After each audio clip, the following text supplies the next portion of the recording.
Hi friend, Uma blog চ্যানেলে তোমাদেরকে অনেক অনেক স্বাগত জানাই। আজকের ভিডিওটা আমি শুরু করছি।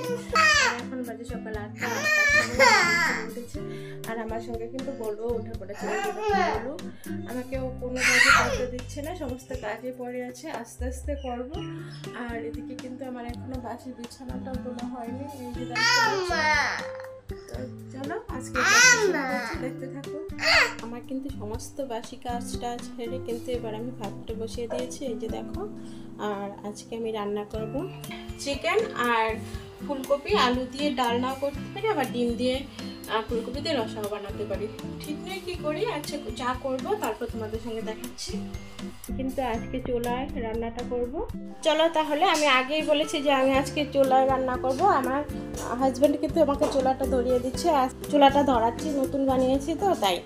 আর এখানে কিন্তু দেখো আমি আলু ফুলকপি ডিম দিয়ে রসা করব, এর জন্য কিন্তু এগুলো কেটে নিয়েছি। আর এখানে সব মশলাগুলোও নিয়ে নিয়েছি। এখানে মাংসের জন্য যা লাগবে সব নিয়ে নিয়েছি, সব কিছুই কিন্তু একদম রেডি করে নিয়েছি। আমার কাছে আজকে পিকনিক মনে হচ্ছে, কারণ সব কিছুই কিন্তু খুব সুন্দর করে একদম গুছিয়ে নিয়েছি। এবার চলো আমি যেখানে রান্নাটা করব সেখানে চলে যাচ্ছি।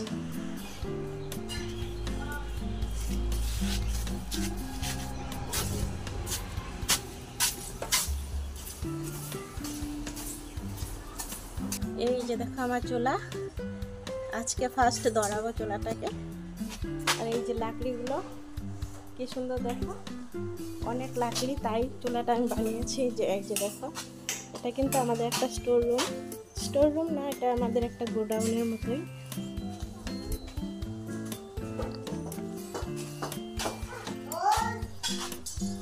এই যে এই জায়গাটায় আমি রান্নাটা করব, এখানে চুলাটাকে আমি এইখানে বসাবো। আর এই যে দেখো আমার কত লাকড়ি, এগুলো সব কিন্তু ইটের দিয়ে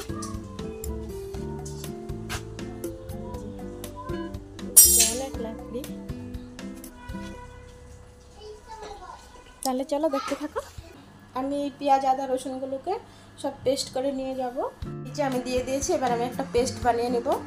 এই যে মশলাটা কিন্তু পেস্ট করা হয়ে গেছে। যেহেতু ডিম আর মাংস, তাই কিন্তু আমি একসঙ্গে পেস্ট করে নিয়েছি, কারণ একই রকম মশলা লাগবে সব কিছুতে। চুলাটা কিন্তু ধরিয়ে দিচ্ছে, দেখো চুলাটা কি সুন্দর জ্বলছে। লাকড়িগুলোও কিন্তু খুব ভালো। এই যে দেখো আমার চিকেনটা।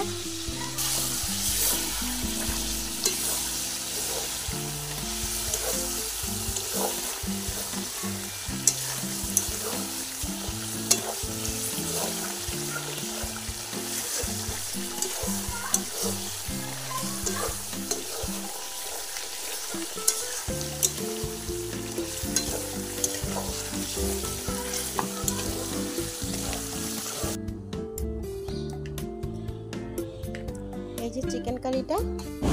হাই ফ্রেন্ড, দেখো আমি কিন্তু ডিমগুলো সিদ্ধ করে নিয়েছি, আলু আর ফুলকপিগুলোকে একটু ভাত দিয়ে নিয়েছি।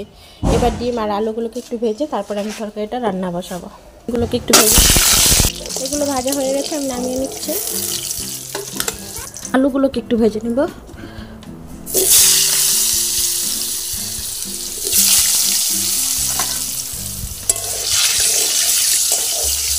ফুলকপিগুলো একসঙ্গে দিয়ে দিব।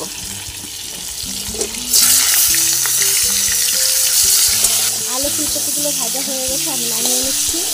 আজকে ফার্স্ট চুলাতে মানে রান্না করছি, তাই একটু আমার খুব প্রবলেম হচ্ছে।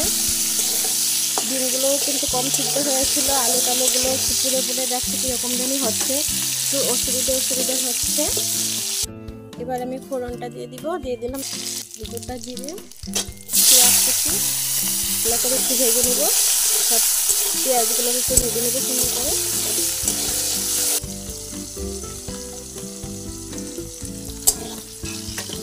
এবার আমি গুঁড়ো মশলাগুলো দিয়ে দিলাম হলুদ গুঁড়ো, জিরে গুঁড়ো, ধনে গুঁড়ো, পেস্ট করা মশলাটা দিয়ে একটু ভেজে নিচ্ছি ভালো করে। দিয়ে দিলাম নুন। সুন্দর করে কষানো হয়ে গেছে, এবার আমি সবজিগুলো ঢেলে দিব, মানে সবজিগুলো দিয়ে দিব। কষানো হয়ে গেছে, এবার আমি জলটা দিয়ে দিচ্ছি।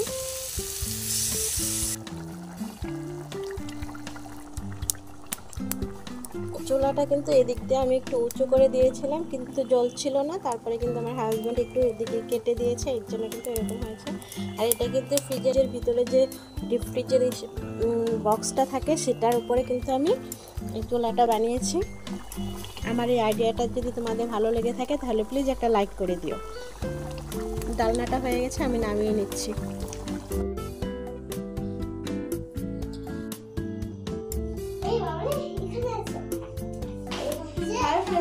ঘরে চলে এসেছি একদম রান্না করে, আর তোমাদের সঙ্গে আর কিছু শেয়ার করতে পারিনি কারণ অনেকটা বেলা হয়ে গেছিল, আর সেই জন্য তোমাদের সাথে কিছু শেয়ার করতে পারিনি। এখানে আমি ঘরে আসলাম চানটা করে, আমি একদম দেখো আর এখন প্রায় সন্ধ্যে হয়ে গেছে। আর এতটা লেট হওয়ার কারণ হচ্ছে আজকে যেহেতু বাইরে রান্নাটা করেছি তোমরা তো দেখলে, আজকে আর তোমাদের সঙ্গে বেশি কিছু শেয়ার করতে পারিনি। আবার তোমাদের সঙ্গে দেখাবো অন্য কোনো ব্লগে। তাহলে আজকের মতো ভিডিওটা আমি এখানে এন্ড করছি। টাটা।